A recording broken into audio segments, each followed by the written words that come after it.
Couldn't be better. Is it Christmas today or what? It's, you know, it's almost Christmas every day when you're working at Corvette, but today was a especially proud day for all of us, not only on the race team, but on the production side as well. You know, winning this Car of the Year award right here, awarded this morning at the Detroit International Auto Show is an amazing feat. And then to double down with the Silverado as the Truck of the Year, I mean, everybody's pretty Chevy proud right about now. Pretty neat. Now, you always talk about technology transfer and the cascade engineering, where one part goes to one side of engineering, what you learn on racing Yes. goes to production and then back to racing. Yes. But this is unique because these cars were developed together. Yes. How did that enhance, I guess, the engineering capabilities and you know, tell us about that a little bit. Well, it shortens the time frame in the cascade situation, but it doesn't eliminate it. Understand that we had, when we started to develop this, we knew what the C7 was going to be. And we knew that we had already delivered the information to Tadge's group. So we knew the road car was going to be demonstrating what we had to have. And we knew that Z06 was coming along. I mean, when you look over there at the Z06, you look at the front splitter, you look at the air dams on the ends, you look at the venting, the ducting, the performance level. I mean, this is undeniable when we talk about real technology transfer. It's not just talking it, we're walking it. And today, as much as it was back in C6, Z06, which was extraordinary, this just raised the bar on it today. There's no manufacturer in the world that does this.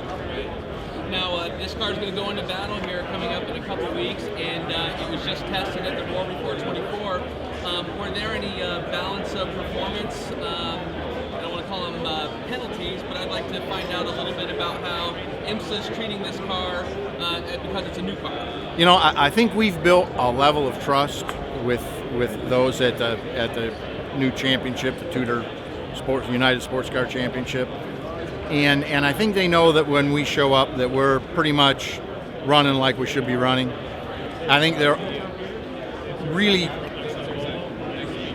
really aware of the performance level of the other cars and that maybe they're not seeing all the performance, which is understandable. So balance of performance is always something that works it's always in a state of flux. The race will be the true testament, and we're prepared to go down there and do what we need to do. I wouldn't let anyone get too excited about what they saw at the Roar as far as us leading the pack most days, most times. Because I can tell you that the others were not running to the level at which they're capable. So when we get down there for the race itself, I think we're going to see some of that. So it should be very interesting. You have talked in the past about how when you go to new tracks with a new car, you're writing the book, so to speak. Yes. How has this car been in terms of taking what you learned from C6 and now hitting those same tracks with the C7R? Well, clearly what we learned in C6 was the foundation for the design of C7, although there's not a common part between the two cars. They're totally two different vehicles. This is very, very unique in its design and construction. Now, having said that,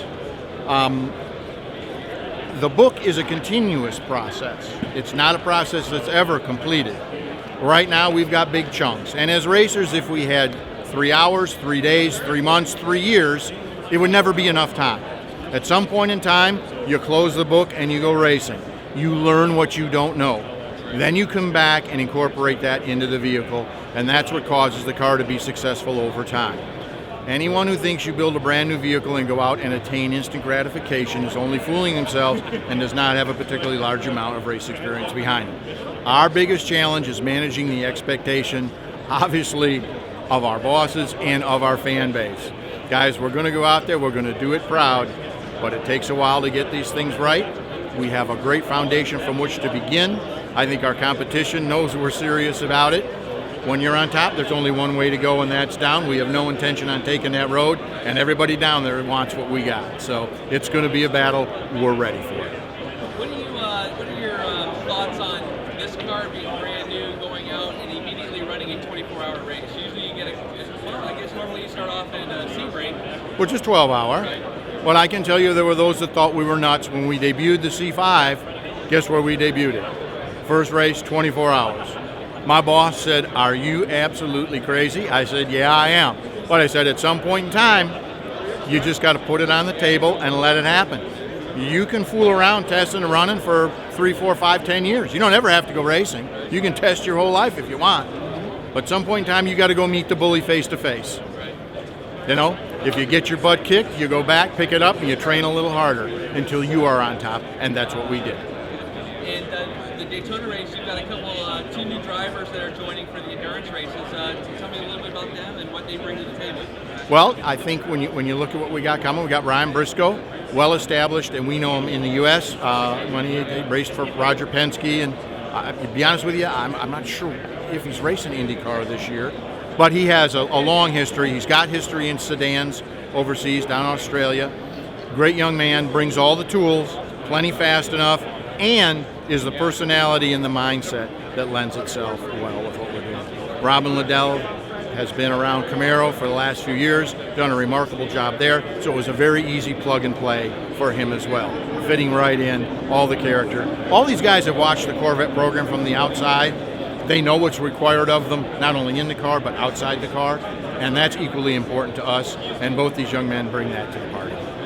Well, good luck in a couple of weeks and, of course, the all year, and, of course, we're going to be watching for the main campaign, which will be the lawn. Yeah, we're looking forward to it. We've got some unfinished business there. It's been a year or two since we left with a trophy, and although we got 7 of them in the case right here, number 8's waiting. Very good, Doug. Well, all good right. luck again, and go get them, take no prisoners. Thank you.